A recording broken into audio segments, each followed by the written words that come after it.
ఉద్ధరేదాత్మనాత్మానం. ప్రతి మానవుడు కూడా తనను తాను ఉద్ధరించుకోవాల్సిందే తప్ప ఎవరో వస్తారు, ఏదో చేస్తారు, ఎవరో ఉద్ధరిస్తారు అని అనుకుంటే అది జరిగేటువంటి పని కాదు. అయితే మానవుడు తనను తాను ఉద్ధరించుకోవాలి అని అంటే ఏం చేయాలి? తప్పనిసరిగా ఆత్మజ్ఞానాన్ని పొందాల్సిందే.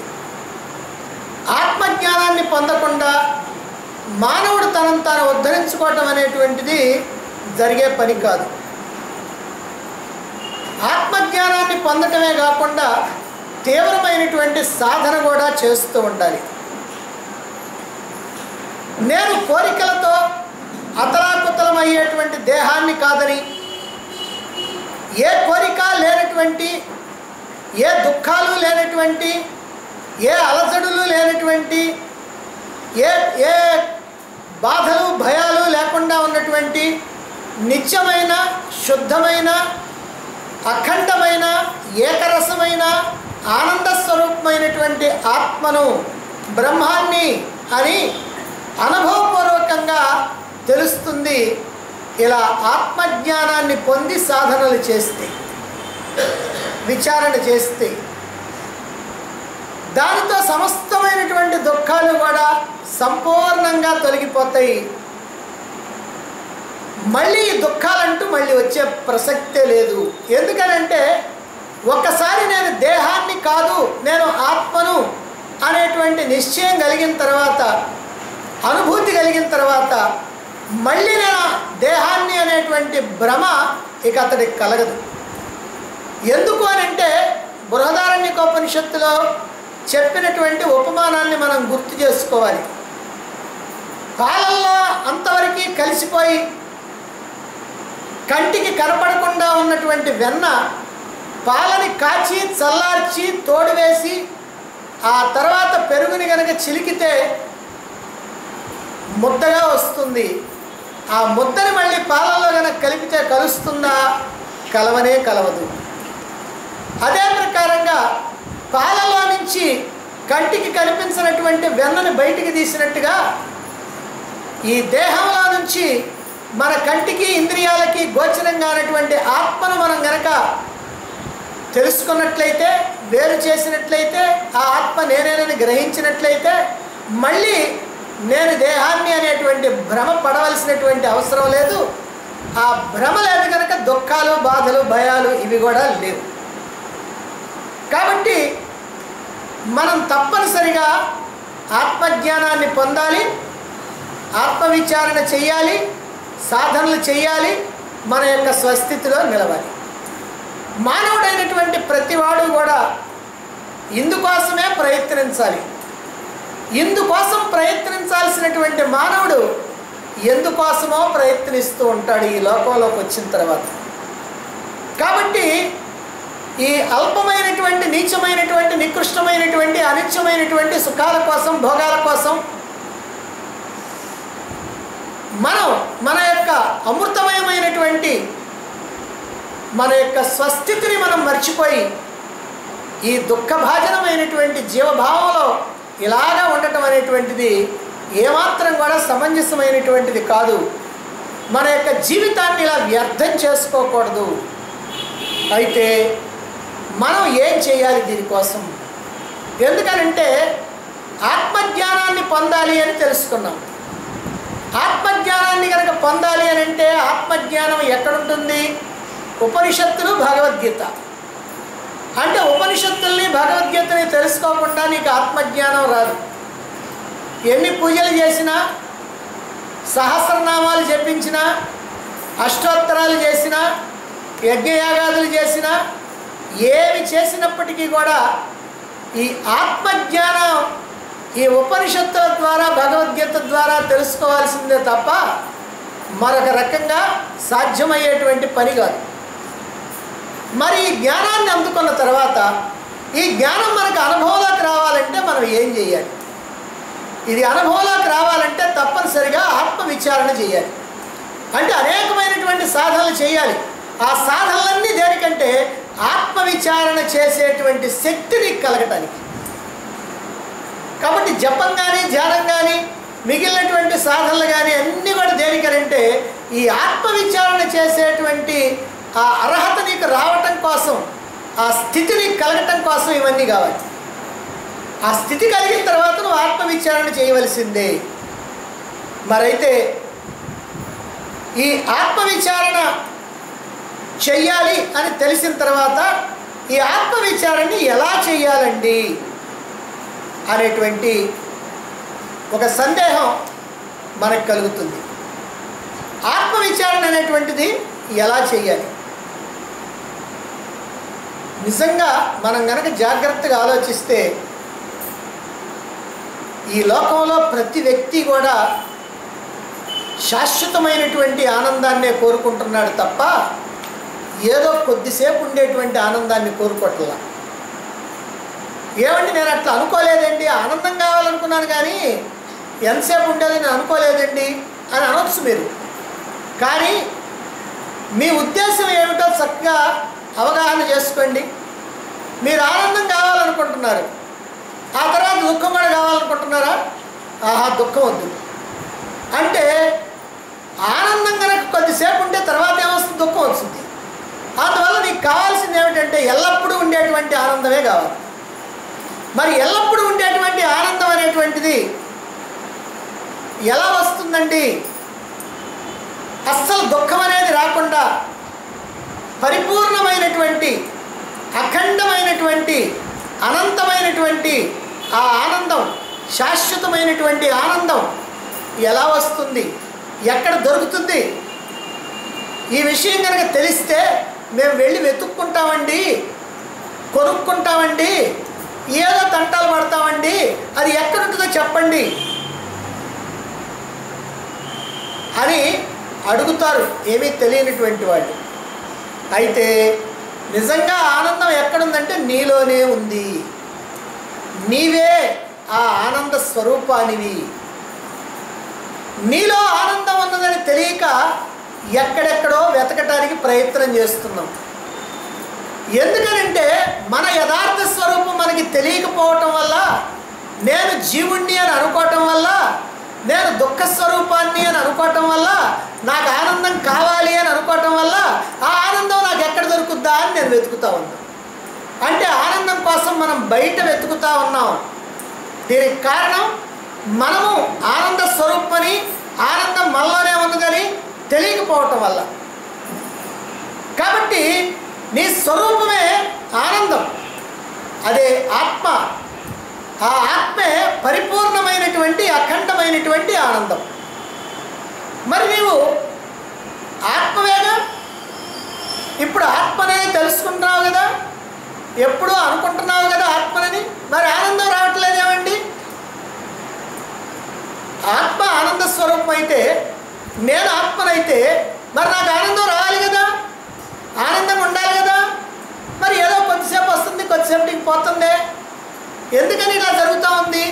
ఎందుకని జరుగుతూ ఉందంటే నువ్వు ఆత్మ అయినప్పటికీ కూడా ఆత్మనని ఆ అనుభూతి లేదు. ఎల్లప్పుడూ కూడా ఆత్మ అనేటువంటి భావనలో లేదు. అనుభూతి అంటే ఏమిటండి? ఇప్పుడు నేను పురుషుణ్ణి అనేటువంటి విషయాన్ని అనుకోకుండానే పురుషుడిగానే మనం వ్యవహరిస్తున్నాం అన్ని సందర్భాల్లో ఈ లోకంలో. నేను స్త్రీని అని అనుకోకుండానే స్త్రీగానే వ్యవహరిస్తున్నావు. ఎప్పుడన్నా పొరపాటున పురుషుడిగా ఉంటున్నావా? స్త్రీగా ఉన్నటువంటి వాళ్ళు స్త్రీగానే ఉంటున్నారు, పురుషుడిగా ఉన్నవాళ్ళు పురుషుడిగానే ఉంటున్నారు.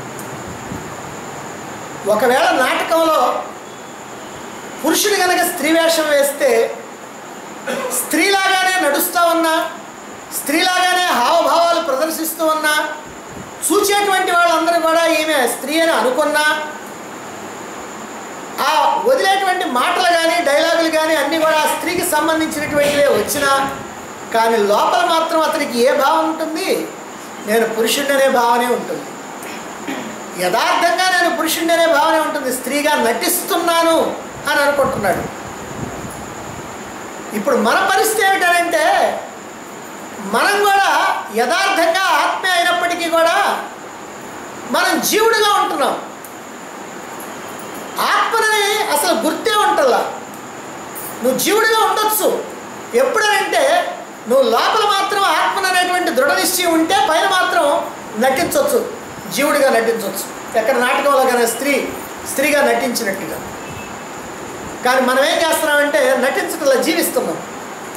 ఆత్మ అయినటువంటి నేను జీవుడిగానే అనుకుంటున్నాను, జీవుడిగానే భావిస్తున్నాను, జీవుడిగానే వ్యవహరిస్తున్నాను, జీవుడిగానే సుఖ దుఃఖాలు పొందుతా ఉన్నాను, జీవుడిగానే కర్మలు చేస్తూ ఉన్నాను.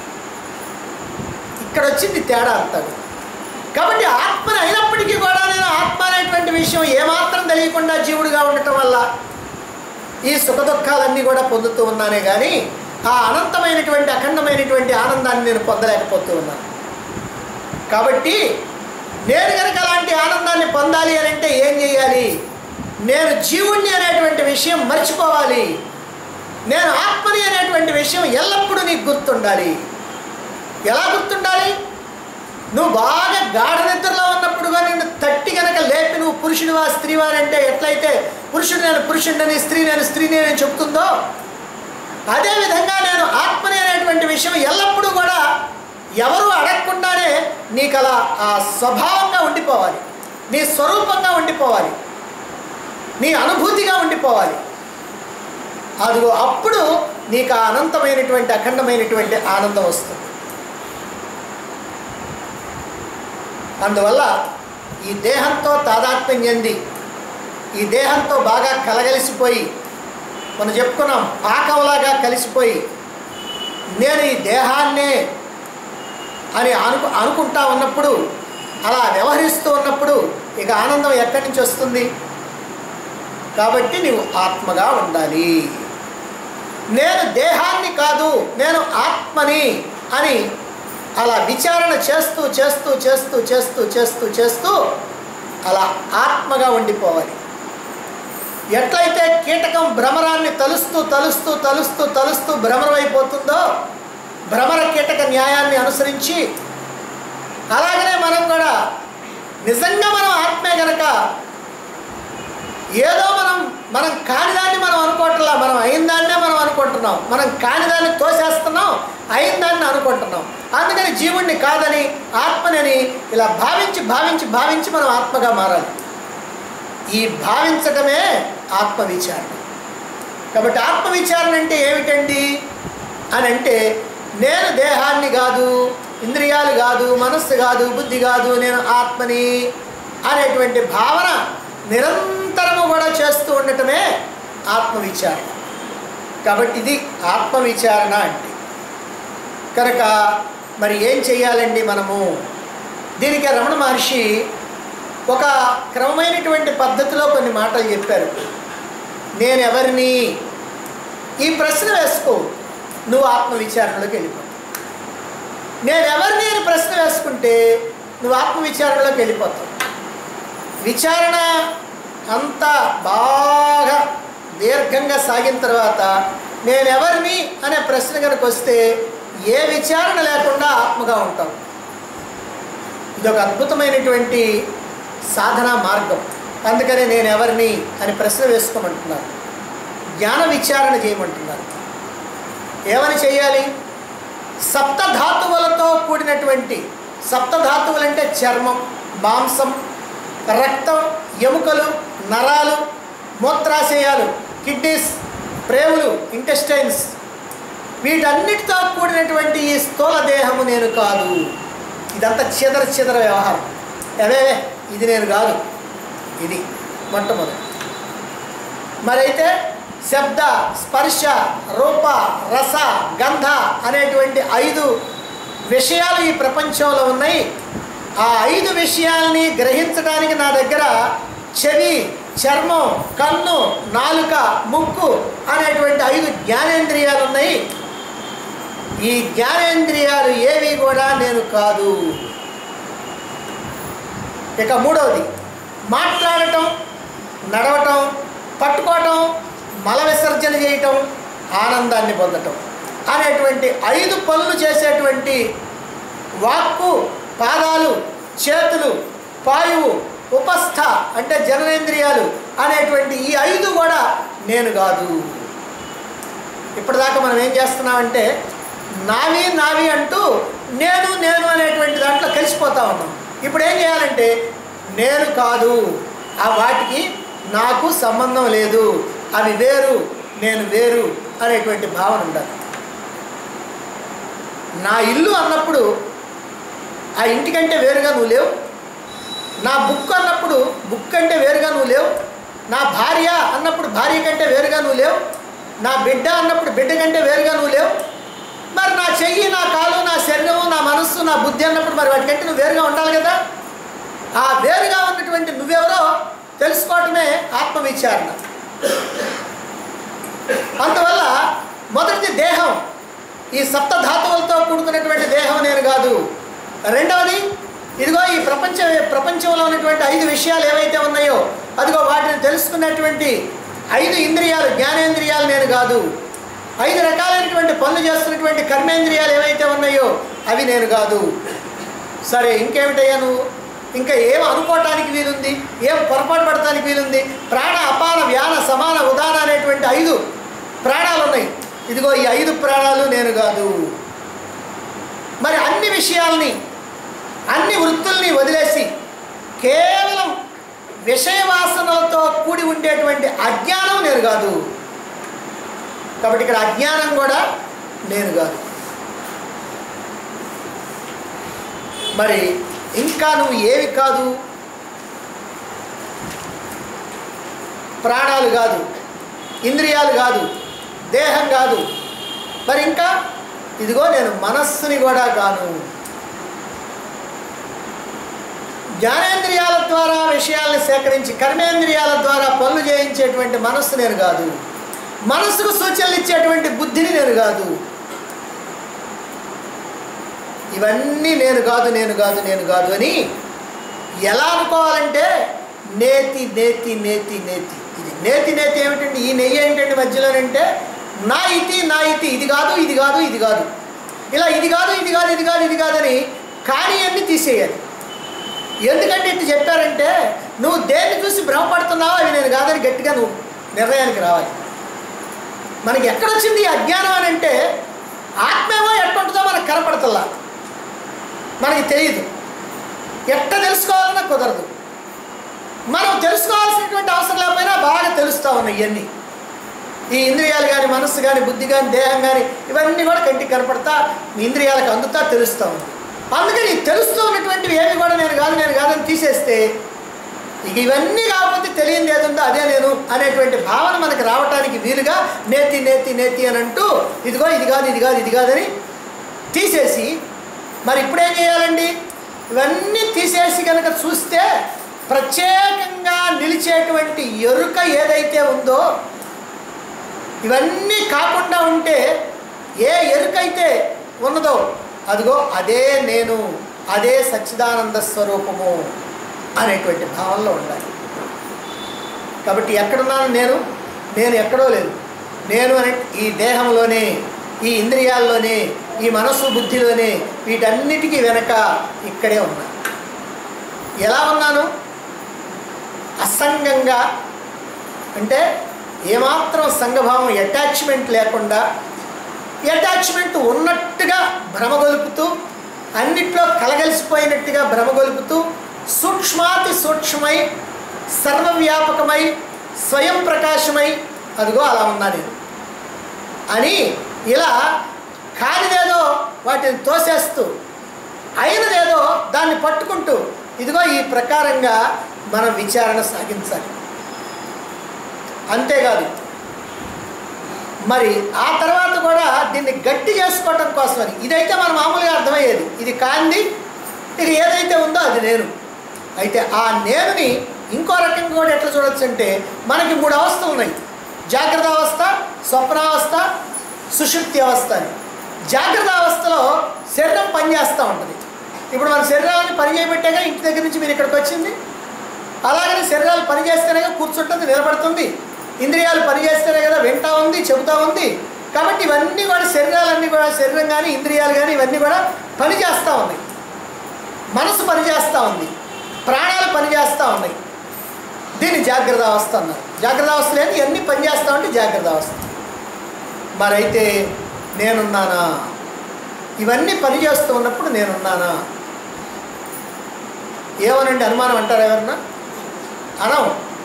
కానీ నువ్వు ఉన్నట్టు నీకు ఎట్లా తెలుసు అయ్యానంటే ఇప్పుడు మాత్రం మనం సమాధానం నేనున్నాను అంటే నేను అంటే ఆత్మ. ఆత్మ కనుక లేకపోతే ఇవన్నీ ఎట్టు పనిచేస్తాయి?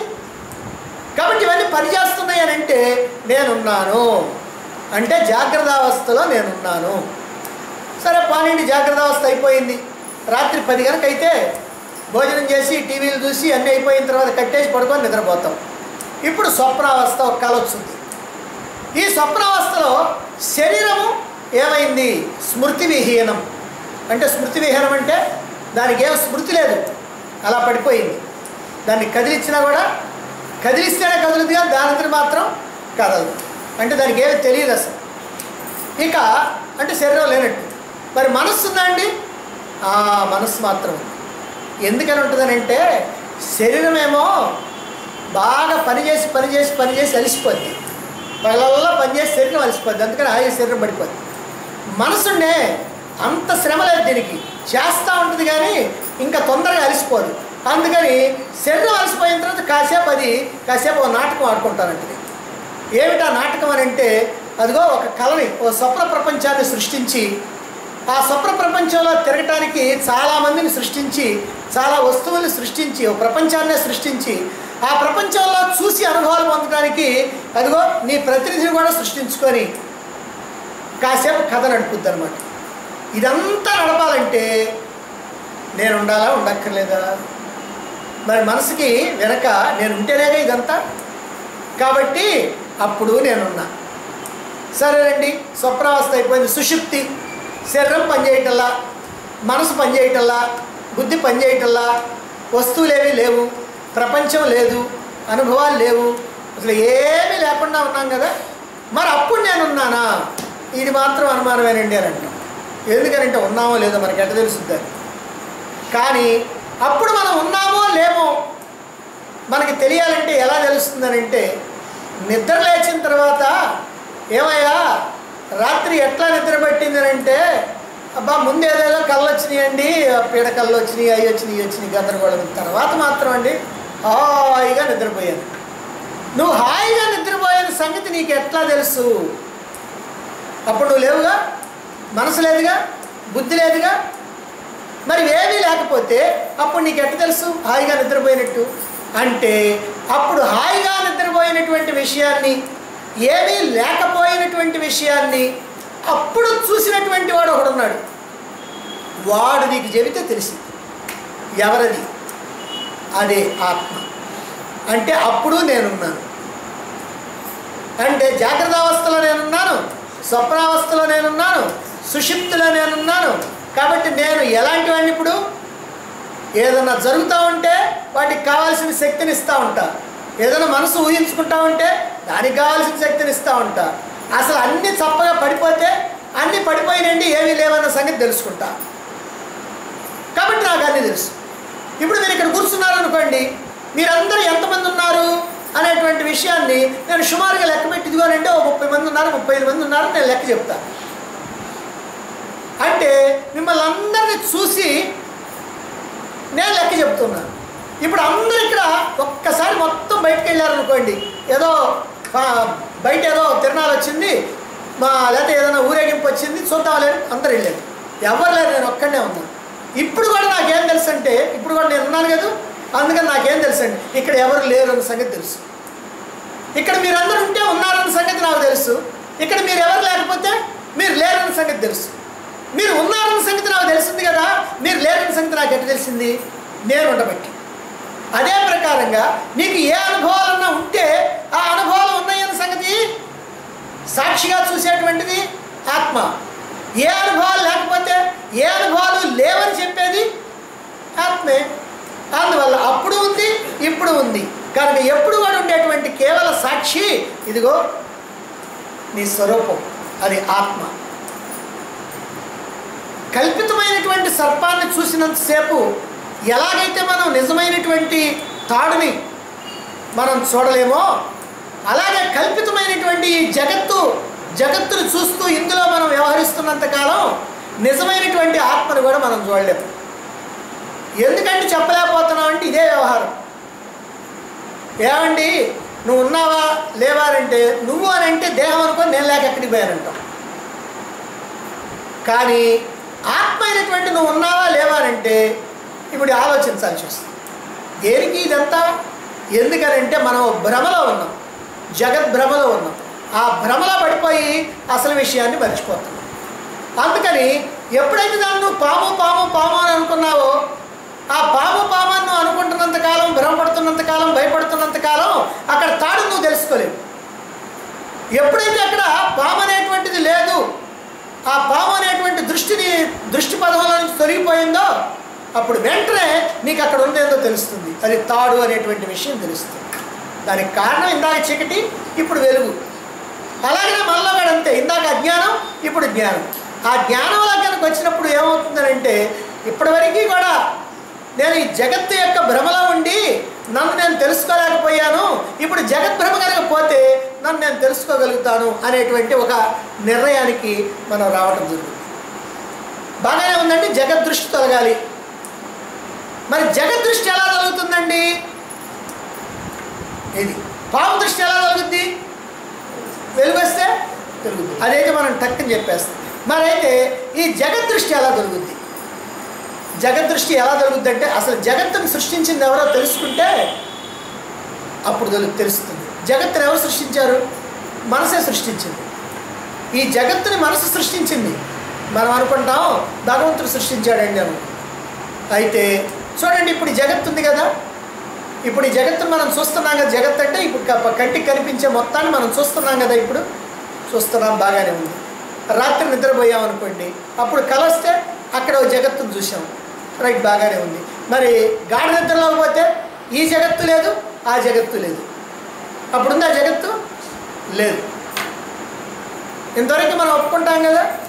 అయితే ఇప్పుడు ఈ జగత్తు, ఈ జాగ్రత్త అవస్థలో ఉన్నటువంటి జగత్తును నువ్వు చూస్తున్నావంటే నీ మనసు ఉందా లేదా? ఉందండి. మరి స్వప్నావస్థలో అప్పుడు ప్రపంచాన్ని చూస్తున్నావు కదా, అప్పుడు మనసు ఉందా లేదా? ఉందండి. మరి సుషుప్తిలోకి పోయిన తర్వాత మనసుందా? లేదు. జగత్తుందా? లేదు. అంటే ఇప్పుడు మనకి ఏమర్థమవుతుంది? మనసుంటే జగత్తుంది, మనసు లేకపోతే జగత్తు లేదు. ఏ జగత్తు అన్నా కానీ, స్వప్న జగత్తు కానివ్వండి, జాగ్రత్త జగత్తు కానివ్వండి, అంటే మనసుంటే జగత్తుంది, మనసు లేకపోతే జగత్తు లేదు. రాత్రి గాఢ నిద్రలో నీ మనసు లేదు, జగత్తు లేదు. అంటే మనసుంటే జగత్తు, మనసు లేకపోతే జగత్తు లేదు. అంటే జగత్తును సృష్టించింది ఎవరన్నమాట? మనస్సు. మరైతే ఈ మనసు లేకపోతే జగత్తు లేదు కదా. జగద్భ్రమ తొలగాలంటే మనసును తొలగించుకుంటే సరిపోద్ది కదా. కాబట్టి మనస్సును తొలగించుకోవాలి, మనోనాశనం కావాలి, జగద్దృష్టి కనుక్కోవాలి. అయితే మనస్సు అంటే ఏమిటి? ఆత్మ నుంచి లేచినటువంటి అలా మనస్సు. మనం ఎక్కడికి వస్తున్నామో మీకు కాసేపటికి అర్థం అవుద్ది. ఇప్పుడు ఎందుకనంటే మనం మన యొక్క స్థానానికి వస్తూ ఉన్నాం. ముందుగా మాట ఒక్కటి చెప్తే మీకు అర్థం అవుతుంది. మనం మన స్థానానికి వస్తూ ఉన్నాం. ఇప్పుడు మనస్సు అనేటువంటిది ఎక్కడ లేచింది? ఆత్మ నుంచి లేచినటువంటి అల. సముద్రంలో నుంచి అల వస్తుంది కదా, వచ్చి మళ్ళీ సముద్రంలో పడిపోతూ ఉంటుంది కదా. మరి నేల మీద అల వస్తుందా? ఎప్పుడన్నా నేల మీద అల రాదు, సముద్రంలోనే వచ్చింది అలా. అలాగనే ఈ మనస్సు అనేటువంటిది ఎక్కడ లేస్తుందంటే ఆత్మ ఉన్నప్పుడే లేస్తుంది. ఆత్మ లేకపోతే మనస్సు అనేటువంటిది లేవు. ఆత్మ నుంచి లేచినటువంటి అల అనేకమైనటువంటి ఆలోచనలు చేస్తూ ఉంటుంది మనస్సు, అనేకమైనటువంటి సంకల్పాలు చేస్తూ ఉంటుంది. ఈ ఆలోచనలు సంకల్పాలు ఏవైతే ఉన్నాయో వాటిని కనుక పక్కకి నెట్టి చూస్తే అక్కడ మనస్సు లేదు. మానసం తుకిం మార్గణే కృతే రమణ మహర్షి. అసలు మనసు అంటే ఏమిటని కనుక నువ్వు ఆలోచిస్తే మనసు లేనే లేదని తెలుస్తుందని ఆయన చెప్పాడంటే అర్థం ఏంటంటే ఈ మనస్సు అనేటువంటిది ఆత్మ నుంచి లేచినటువంటి అలానే మనం చెప్పుకున్నాం కదా. అసలు మనస్సు ఏం చేస్తుంది? ఆలోచనలు చేస్తుంది, సంకల్పాలు చేస్తుంది. ఆలోచనలు కనుక లేకపోతే ఆలోచనలు పక్కన పెట్టేస్తే ఇప్పుడు మనసు ఉందా? అసలు మనస్సు అంటే ఆలోచనలు, ఆలోచనలు అంటే మనస్సు. ఆలోచనలు అంటే మనసు ఉందంట, ఆలోచనలు అయితే మనసు లేదు. అంటే నీ ఆలోచనలు కనుక పోతే నీ మనసు పోయినట్టే, మనసు కనుక పోతే జగత్తు పోయినట్టే, జగత్తు కనుక పోతే నువ్వు ఆత్మగా ఉన్నట్టే. రైట్, ఇప్పుడు దారికి వచ్చేస్తున్నాం. కాబట్టి మన యొక్క ఆలోచనలు, సంకల్పాలు, తలపులు ఏవైతే ఉన్నాయో అదే మన యొక్క స్వరూపం, మనసు యొక్క స్వరూపం. ఈ తలపులు, ఆలోచనలు వీటన్నింటినీ కూడా ఎవరు సృష్టించారు? ఇవన్నీ కూడా ఎవరు సృష్టించక్కర్లా. మనస్సు అనేటువంటిది ఈ ఆలోచనలు, ఈ మనస్సు ఈ ఆలోచనలే జగత్తును సృష్టించింది. గాఢ నిద్రలో ఆలోచనలు లేవు, ఉన్నాయా? గాఢ నిద్రలో ఆలోచనలు లేవు. జగత్తు ఉందా? లేదు. అంటే ఆలోచనలు లేకపోతే జగత్తు లేదు. నా మనస్సు లేకపోతే జగత్తు లేదు అనుకున్నాం. మనస్సు అన్న ఆలోచనలు అన్న రెండు ఒకటే అనుకున్నాం. కాబట్టి మనస్సు లేకపోయినా ఆలోచనలు లేకపోతే మనస్సు ఉండదు, మనస్సు లేకపోతే జగత్తు ఉండదు. కాబట్టి జగత్తు యొక్క సృష్టికర్త మన యొక్క మనస్సు. సాలెపురుగు ఏ విధంగానైతే తన యొక్క నోట్లో నుంచి వచ్చేటువంటి చొంగతోటి దారాన్ని తయారు చేసుకొని ఒక అందమైనటువంటి గూడుని అల్లుకొని, మీరు ఎప్పుడైనా జాగ్రత్తగా చూస్తే సాలెపురుగు యొక్క గూడు, దాన్ని బాగా జాగ్రత్తగా పరిశీలన చేస్తే లేదో భూతద్దంలో చూస్తే ఎంత అందంగా ఉంటుందంటే దాన్ని తయారు చేయటం మన వల్ల కాదు, కానీ దానివల్లనే అవుద్ది. ఎంత చక్కగా ఆ గూడు నలుద్దు. మధ్యలో మళ్ళీ ఆ దారాలన్నీ కరెక్ట్గా నిలబడటానికి ఇదిగో ఇట్లా అక్కడక్కడ దూరంగా మళ్ళీ అడ్డంగా ఉంటాయి. దాన్ని అనుసరించి అట్లా అందంగా అల్లుద్ది అనమాట. అలా అల్లి కొంతకాలం దాంట్లో ఉండి ఆ తర్వాత ఏం చేస్తుందంటే ఆ మొత్తాన్ని మళ్ళీ తన నోట్లోకి తీసుకుంటుంది. అంటే తన నోట్లో నుంచే వచ్చింది చొంగ, ఆ చొంగతోటే ఇక్కడ అందమైనటువంటి గూడు తయారైంది. ఆ తర్వాత మళ్ళీ ఆ గూడు తన నోట్లోకే పోయింది. అదేవిధంగా ఇక్కడ మనస్సు కూడా ఏమిటనంటే, ఏందయ్యా ఈ మనస్సు అని అంటే, తనలో నుంచే ఈ జగత్తుని కల్పించింది మనస్సు. మనకి బాగా అర్థమవుతుంది. రాత్రిపూట కళ ఎవరు కల్పించారు? మన మనస్సు కల్పించింది. కాబట్టి అటు మనస్సులో నుంచే ఈ జగత్తు వచ్చింది. కొంతకాలం ఈ జగత్తులో హాయిగా ఆడుకుంటుంది. ఆ తర్వాత ఏమవుతుందంటే ఈ జగత్తు మొత్తం తనలోకే పోతుంది, అంటే మనస్సులోకే పోతూ ఉన్నది. అంటే ఆత్మ నుంచి మనస్సు లేచింది, మనస్సు నుంచి జగత్తు లేచింది. ఆత్మ నుంచి మనస్సు, ఆత్మ నుంచి వచ్చిన అలా అని చెప్పాం కదా, ఆత్మ నుంచి మనస్సు వచ్చింది, మనస్సు నుంచి ఈ జగత్తు వచ్చింది. ఇప్పుడు మనస్సు ఆత్మస్వరూపం నుంచి బహిర్ముఖమైతే జగత్తు అనుభవానికి వస్తుంది. ఆత్మ నుంచి ఇప్పుడు మనస్సు ఆత్మస్వరూపంలో నుంచి కనుక బయటకు వస్తే జగత్తు మన యొక్క అనుభవానికి వస్తుంది. అలా కాకుండా అలా కనుక జరిగితే జగత్తు ఎంతకాలం అయితే మన అనుభవంలో ఉంటుందో అంతకాలము ఆత్మను గురించి మనం పట్టించుకుంటాం. ఇప్పుడు మనం ఏమనుకుంటున్నామంటే ప్రాపంచిక విషయాల పట్ల వైరాగ్యం ఉంటేనే నీకు ఆత్మ విషయం వైపుకి నువ్వు తిరుగుతావని చెప్పుకుంటున్నాం కదా. ఎప్పుడు వైరాగ్యం కావాలి, ఆత్మజ్ఞానం వైరాగ్యం రెండు కావాలని. ఎందుకో ఇక్కడ కారణం చెబుతున్నాం. ఆత్మ నుంచి మనస్సు లేచింది, మనస్సు జగత్తును సృష్టించుకుంది, అక్కడ తిరుగుతూ ఉంది. అక్కడ తిరుగుతూ ఉన్నంత కాలం దాని యొక్క పుట్టుక స్థానం దానికి గుర్తుండదు. అంటే జగత్ భ్రమలో నువ్వు ఉన్నంత కాలము కూడా నీవు ఆత్మని తెలుసుకోలేవు. అలా కాకుండా ఈ మనస్సు ఎప్పుడైతే జగత్తును సృష్టించుకొని జగత్తు వైపు తిరగటం కాకుండా ఆత్మ వైపుకు తిరుగుద్దో, అంటే తన యొక్క పుట్టుక స్థానాన్ని చూస్తుందో, అంటే తాను ఎక్కడి నుంచి వచ్చానో, ఏమిటి నా యొక్క పరిస్థితి, నా యొక్క పుట్టుక అని ఒక్కసారి కనుక అలా తన యొక్క పుట్టుక స్థానం వైపు కనుక చూసినట్లయితే ఆత్మ అనుభవానికి వస్తుంది. అంటే ప్రపంచం వైపు తిరిగితే పరమాత్మను మర్చిపోతావు, పరమాత్మ వైపు తిరిగితే పరమాత్మకి దగ్గర. ఎందుకు అర్థమైంది కదా. ఆత్మ నుంచి మనస్సు లేచింది, మనస్సు జగత్తును సృష్టించింది, జగత్తులో తిరిగినంతకాలం ఆత్మ సంగతి గుర్తుండదు. ఎప్పుడైతే జగత్తును వదిలిపెట్టి ఆత్మ వైపు తిరిగావో అప్పుడు ఆత్మ సంగతిని తెలుసుకుంటాం, ఆ ఆత్మనే అనుకుంటాం. మనం ఆత్మానుభూతిని అందుకోవాలంటే ఒకే ఒక్క మార్గం, ఒకే ఒక్క పని, ఒకే ఒక్క ఉపాయం ఏమిటయ్యానంటే ఎల్లప్పుడూ ఆత్మను తలుచుకోవడం. ఆ పని చెయ్యం కాబట్టి ఎల్లప్పుడూ ఏదో తలుచుకుంటూ ఉంటాం, ఏదో కాసేపు తలుచుకుంటాం కాబట్టి ఆత్మ గురించి. అందుకని మనకి ఆత్మ అనుభవానికి రాదు. కానీ ఎల్లప్పుడూ ఆత్మను తలుచుకుంటే ఎప్పుడు ఆత్మ అనుభవానికి వచ్చేస్తుంది. దీన్ని బట్టి మనకేమర్థం అవుద్ది? మనస్సు ఎప్పుడు కూడా అంతర్ముఖం కావాలి కానీ బహిర్ముఖం కాకూడదు అని. నీ ఆలోచనలన్నీ కూడా ప్రపంచానికి సంబంధించినటువంటివి కాకుండా పరమాత్మకు సంబంధించినవి కావాలి. ప్రపంచానికి సంబంధించిన ఆలోచన చేస్తేనేమో నువ్వు బయటికి పోతున్నావు, పరమాత్మకు సంబంధించినటువంటి ఆలోచనలు చేస్తుంటేనేమో నువ్వు అంతర్ముఖం అవుతున్నావు. కాబట్టి నువ్వు ఎప్పుడు కూడా అంతర్ముఖం కావాలా. ఈ విధంగా మనస్సు తన యొక్క స్వరూపాన్ని, ఆత్మస్వరూపాన్ని విచారిస్తూ అంతర్ముఖమైనప్పుడు ఆ మనస్సు కాస్త ఏమవుద్దనంటే అంతర్ముఖమైనప్పుడు ఆ మనస్సును గురించి ఆ ఆత్మను గురించి ఆలోచిస్తున్నప్పుడు ఆలోచించి ఆలోచించి ఆలోచించి ఈ మనస్సు కాస్త ఆత్మలో పడిపోద్ది, ఆత్మలో కలిసిపోద్ది. అదే మనోనాశనం. ఆత్మగా ఎప్పుడైతే ఆత్మలో కలిసిపోయి ఆత్మగా అయిపోయిందో ఇక మనసు యొక్క జీవితం ముగిసిపోయింది, మనసు చచ్చిపోయింది. మనసు చచ్చిపోతే ఆత్మగా మాత్రమే మిగులుతావు. ఇలా మనస్సు అంతర్ముఖం కావాలన్నా మనకి అంతర్ముఖం కావాలిగా, ఆత్మలో కలవాలన్నా ఆత్మగా ఉండాలన్నా బాహ్య ప్రపంచం వైపు పోకుండా ఉండాలన్నా నిరంతరము ఆత్మస్వరూపాన్ని గురించినటువంటి చింతన చెయ్యాలి. ఆ మనస్సుని మనం బాగా సంస్కరించాలి, మనస్సుని సంస్కరించాలి. మనస్సులో ఏ రకమైనటువంటి కల్మషాలు ఉండకూడదు. కల్మషాలు అనుకుంటే లోపలికి పోదు, బయటికి పోద్ది. ఎందుకంటే బయటంతా కల్మషాలే ఉంది. కాబట్టి కల్మషాలన్నీ లేకుండా శుద్ధం కావాలి. మనం చేసేటువంటి కర్మలన్నీ నిష్కామంగా ఉండాలి. మనస్సు నిర్మలం కావాలి, నిష్కల్మషం కావాలి, ఫలాసక్తిని వదలాలి, భగవదార్పణ బుద్ధితో కర్మలు చేయాలి, కర్తవ్యతా భావంతో చేయాలి, కర్తృత్వాన్ని వదిలిపెట్టాలి. మనం ఏదైతే భగవద్గీతలో చెప్తున్నామో నిష్కామ కర్మలు చేయాలి, ఫలాసక్తిని వదిలిపెట్టాలి, భగవదార్పణ బుద్ధితో చేయాలి, లోక కళ్యాణం కోసం చేయాలి, కర్తృత్వ భావాన్ని వదిలేసేయాలి, కర్తవ్యతా భావంతో చేయాలి. ఇదిగో ఇలాగనే చేసినప్పుడు మనస్సు శుద్ధం చేయటం అనేటువంటిది సాధ్యమవుతుంది. ఈ రకంగా మనస్సు అనేటువంటిది ఆత్మస్వరూపానికి రావాలంటే ఏం కావాలి అని అంటే మనసుకి ఏకాగ్రత కావాలి.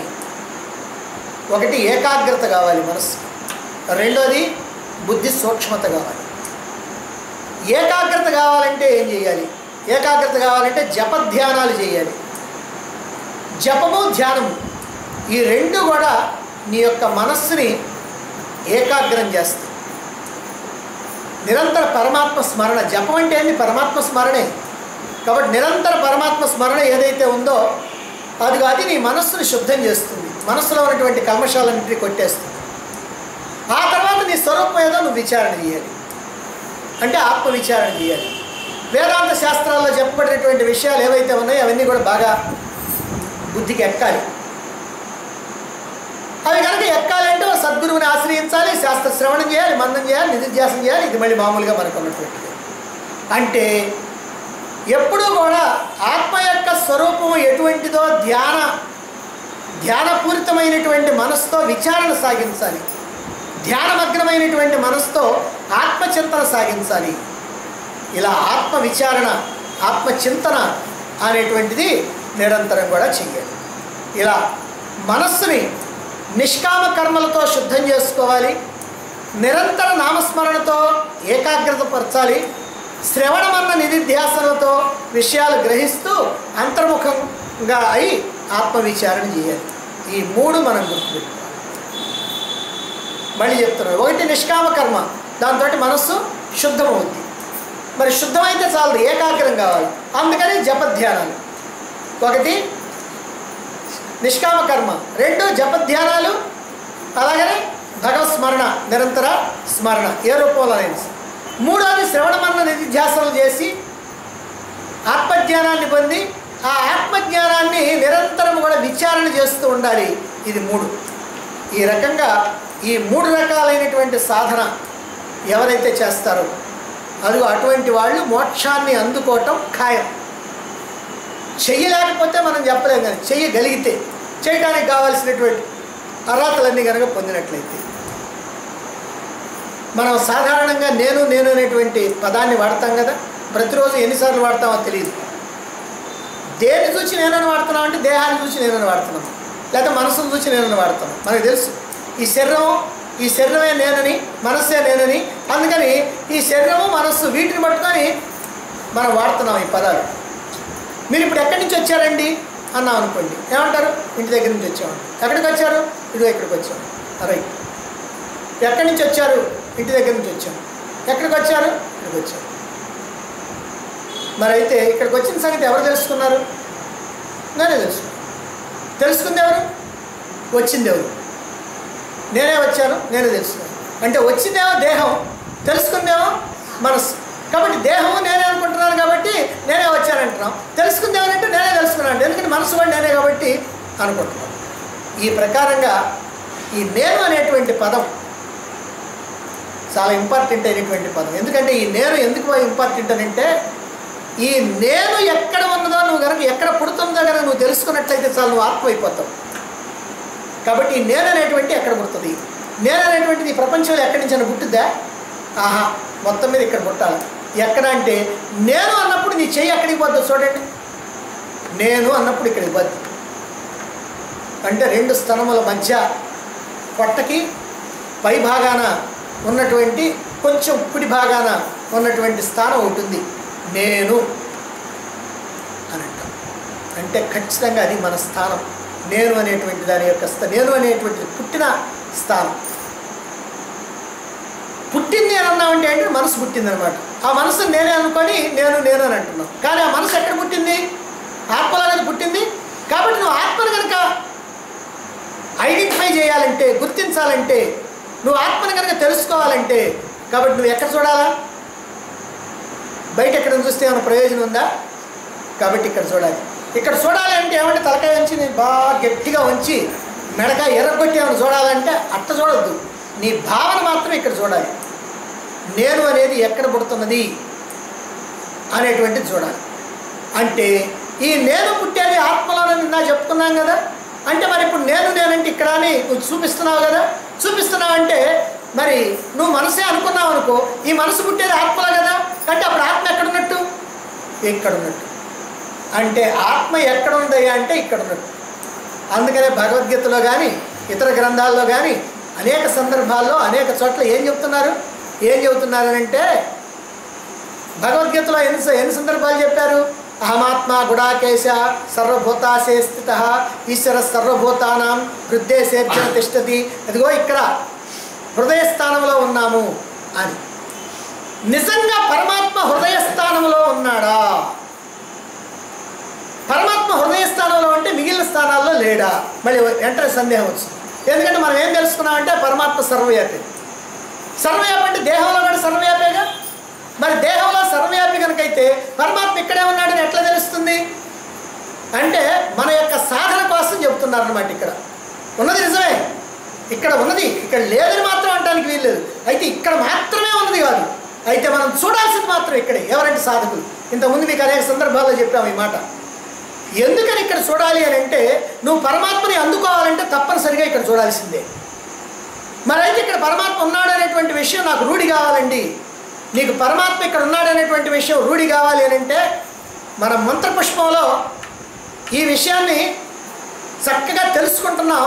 కాకపోతే దాని అర్థం మనకి తెలియకపోవటం వల్ల మంత్రపుష్పం అనేటువంటి దేనికయ్యానంటే ప్రసాదాలకు ముందు చదువుకునేదండి, మంత్రపుష్పం చదివామంటే ఏ ప్రసాదాలు పెడతారని గుర్తు అని మనం అనుకుంటున్నాం. కానీ ఆ మంత్రపుష్పంలో చెప్పినటువంటి ప్రతి మాట కూడా పరమాత్మ ఎక్కడ ఉన్నాడు, ఎలా ఉన్నాడు అనేటువంటి దాన్ని ఎంతో సూక్ష్మంగా ఎంతో చక్కగా తెలియజేయటం జరిగింది.